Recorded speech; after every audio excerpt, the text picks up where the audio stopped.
Neighbors are voicing their concern tonight on a new case of animal cruelty in the heart of Henderson County. According to court records, at least 7 dogs died.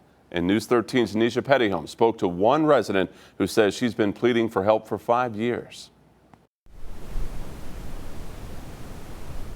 It's devastating. I don't understand how it could get that bad. There has been a long-standing issue of animal neglect for one of her neighbors. This is 47-year-old Stacey Ann Rose. As of Wednesday, Rose has been charged with 15 counts of felony animal cruelty, along with other charges. She also faces 7 counts of improper disposal of deceased animals. Other people as well that have called repeatedly and nothing was done. It's just those animals lived in such a poor condition for such a long amount of time. It's really heartbreaking.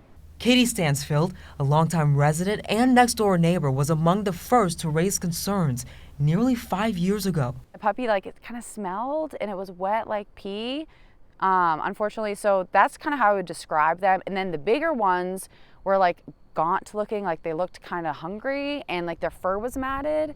Stanfield says she has reached out to authorities numerous times about the conditions of the dogs. But unfortunately, the sheriff's department said there wasn't really anything that could be done because there wasn't any evidence of any wrongdoing. It wasn't until a few weeks ago those concerns reached a tipping point.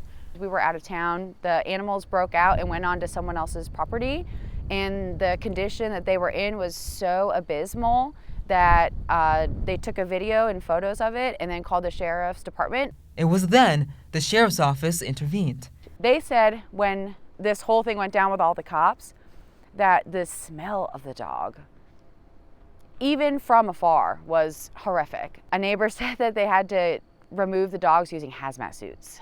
Court documents indicate Rose has since been released on bail and her next court date is set for April 3rd.